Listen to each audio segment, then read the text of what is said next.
nderuar shikues, përshëndetje, jeni me edicionin e lajmeve të orës 13 në Radio Televizionin Publik të Kosovës. Kryetari i Lëvizjes Vetëvendosje i ka dërguar ftesë kryetarit të Lidhjes Demokratike të Kosovës, Lumir Abdigjiku, për të biseduar për një koalicion të mundshëm mes këtyre dy partive. Në këtë letër të siguruar nga RTK, Kurti i shpalos Abdigjikut arsyet pse i kërkon të flasin dhe lidhin edhe koalicion qeverisës mes tyre. Pasi i përmend koalicionet e LDK-s me partitë e tjera nga zgjedhjet e para të pasluftës në Kosovë e deri tek ajo në vitin 2020 me Lëvizjen Vetëvendosje, Kurti thekson se ai nuk është i interesuar për koalicion me PDK-n. Gjithashtu, kreu i Lëvizjes Vetëvendosje rikujton se në LDK nuk janë më disa figura me të cilat ai kishte probleme në qeverinë Kurti 1. Për më tepër, Kurti thekson se është i bindur se edhe qytetarët e duan një koalicion mes Vetëvendosjes dhe LDK-s, pa pasur nevojë për zgjedhje të reja, e që sipas tij, rezultati do të mund të ishte thuajse i njëjtë. Lidhja Demokratike e Kosovës ka konfirmuar pranimin e letrës së kryetarit të Lëvizjes Vetëvendosje Albin Kurti, drejtuar atij të LDK-s Lumir Abdigjiku për një koalicion qeveritar. Besjan Mustafa nga LDK deklaroi se Abdigjiku me kohë do t'i kthejë përgjigje Kurtit. Në anën tjetër, duke komentuar letrën, kryetari i Aleancës për Ardhmërinë e Kosovës Ramush Haradinaj thanë se një ftesë e tillë është dashur të bëhet menjëherë pas zgjedhjeve, e jo të pritet 90 ditë. Sidoqoftë, për të mësuar të rejat e fundit, pas letrës së Kurtit drejtuar Abdigjikut, flasim me gazetaren Edina Avdiu, e cila po ndjek nga afër lëvizjet eventuale në Lidhjen Demokratike të Kosovës, pra në zyret e partisë. Përshëndetje Edina, nëse po më dëgjon, a ka ndonjë zhvillim nga Lidhja Demokratike pas letrës së Kurtit drejtuar Abdigjikut? Përshëndetje Djelza, atër para pak minutash nga Kuvendi i Kosovës ka dalë kryetari i Lidhjes Demokratike të Kosovës Lumir Abdigjiku, i cili sot ka pranuar një letër nga kryetari i Lëvizjes Vetëvendosje Albin Kurti, ku ky i fundit ka shprehur interesim dhe vullnet për marrëveshje politike me partinë e cila ka dalë e treta në zgjedhjet e 9 shkurtit. Abdigjiku në deklarimin e tij para gazetarëve ka thënë se ende nuk ka kthyer një përgjigje dhe na ka lutur pra që të shkoj fillimisht në zyren e tij ta shoh letrën dhe ka deklaruar se posa ta lexoj letrën do të kthej një përgjigje me kohë drejtuar pra zotrit Kurti, ndërkohë që po e citoj, Abdigjiku ka thënë që i lusim njerëzit tanë që në situatën e tanishme të mos sillen me arrogancë, ndërkohë siç e thash, ai tha që posa të shoh letrën që ka pranuar sot nga zotri Kurti, ai do të kthejë një përgjigje zyrtare, siç i takon një partie politike. Pra, ky ishte deklarimi i shkurtër i zotrit Abdigjiku para mediave, duke mos lënë të kuptoj për përgjigjen që do të kthej pra ndaj kreut të Lëvizjes Vetëvendosje, nëse ajo do të jetë pozitive apo do të refuzoj edhe një herë ftesën për takim me zotrin Kurti, ndërkohë siç e thatë edhe ju,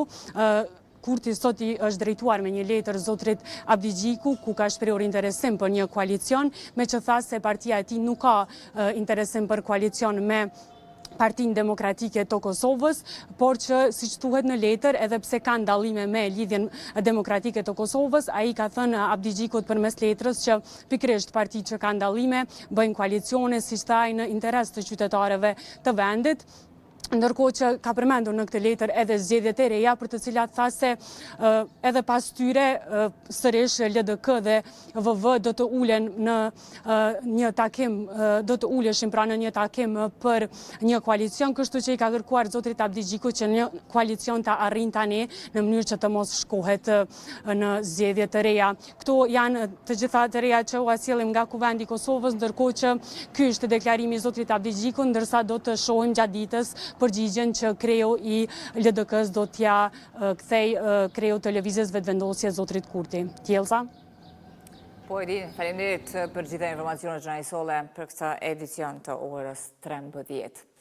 Në anën tjetër, në orët e paraditës, dështoi dhe përpjekja 11 për konstituimin e Kuvendit të Kosovës. Në seancën e sotme, e cila zgjati vetëm disa minuta, Avni Dehari pasi kërkoi 1 minutë heshtje për të nderuar dëshmorët si deputeti më i vjetër në cilësinë e kryesuesit, kërkoi nga partitë që të paraqesin emrat për krijim të komisionit për votim të fshehtë për zgjedhjen e kryeparlamentarit. Me këtë propozim është pajtuar lëvizja vetëvendosje dhe partitë nga pakicat jo serbe, derisa forcat e tjera politike PDK, LDK, AAK, Nisma dhe Lista Serbe nuk morën pjesë fare në votim. Megjithatë, Dehari hodhi në votim krijimin e komisionit i cili mori 56 vota për, 1 kundër dhe asnjë abstenim. Në mungesë votash, komisioni nuk u krijua dhe Dehari e ndërpreu seancën për të cilën tha se vazhdon të mërkurën në orën 10. Pas ndërprerjes së seancës së Kuvendit të Kosovës, pati sërish deklarime të zyrtarëve politik të cilët vazhduan të mbrojnë qëndrimet e tyre. Lëvizja vetëvendosje kërkon që të votohet krijimi i komisionit për votim të fshehtë të kryetarit të Kuvendit të Kosovës e që kandidate është Albulina Haxhiu, kurse PDK, LDK, AAK, Nisma dhe Lista Serbe e kundërshtojnë krijimin e komisionit me arsyetimin se është kundërligjore që në mes të procesit të ndryshohet mënyra e votimit të kryetarit të Kuvendit. Ndërkohë këto parti kërkojnë lëvizjes vetëvendosje që ta ndryshoj kandidatën për kryetar të Kuvendit dhe situata bllokuese të tejkalohet. Besoj e pat edhe një herë, pra që partit të cilat po vazhdojnë ta bllokojnë konstituimin e Kuvendit duke mos marrë pjesë në votim, ishin PDK, LDK, AAK dhe Lista Serbe. Ajo çfarë vlen thuhet kësaj radhe është ajo që e pam, besoj ishin dëshmitarë edhe ju, që edhe gjatë mbajtjes së 1 minuti heshtje, deputetët e Listës Serbe nuk u ngritën fare në këmbë pra për të respektuar ditën e dëshmorëve. Pra, po të varej prej neve, siç e kemi thënë edhe më herët, Lista Serbe nuk do të ishte fare në kuvend. Kur ne kemi kërkuar që të mos certifikohen si subjekt politik për zgjedhjet e 9 shkurtit, nuk e kemi pas mbështetjen e partive tjera. Përgjegjësia është e tyre, atyre ju takon që të bëjnë hapin e parë, ata po e përsëritin të njëjtën, por një gjë le ta kenë qartë që kur nuk pëlqen e nuk pajtohesh me të vërtetën e me realitetin, nuk mundesh me ndryshu atë, por duhesh me ndryshu vetveten. Dhe këta sot vërtet i ftoj që ta ndrojnë këtë mentalitet autoritar, imponues, dhe të vinë me një kandidaturë e cila mund ta zhbllokojë këtë situatë, për ndryshe mund vijmë edhe 111 herë tjera.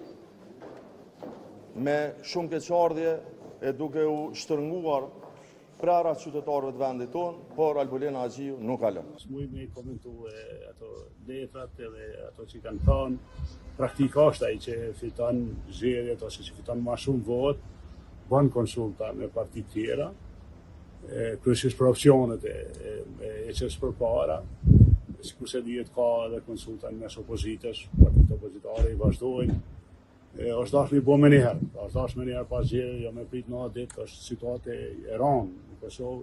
Tash Nisma është e gatshme të jep kontributin e vet kur ti kërkohet që vendit mos më dihu në krizë institucionale.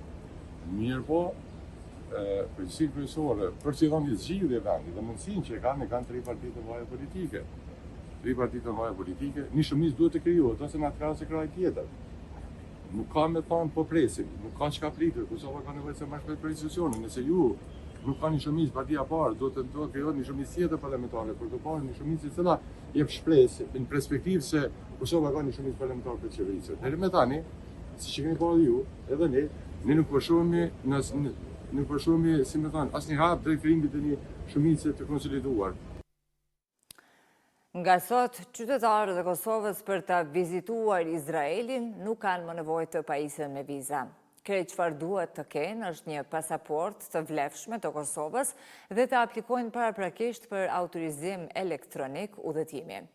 Ky autorizim është i vlefshëm për qëndrime deri në 90 ditë dhe ka një kosto prej 7 eurosh. Aplikimi për këtë autorizim mund të merret në faqen zyrtare të qeverisë izraelite. Procesi është i thjeshtë dhe zakonisht merr më pak se 72 orë për miratim. Heqja e vizave është rezultati marrëveshjes Kosovë-Izrael e nënshkruar midis dy vendeve me datën 18 qershor të vitit e kaluar, e cila u ratifikua me datën 5 shkurt të këtij viti dhe hyrë në fuqi me datën 5 maj të këtij viti.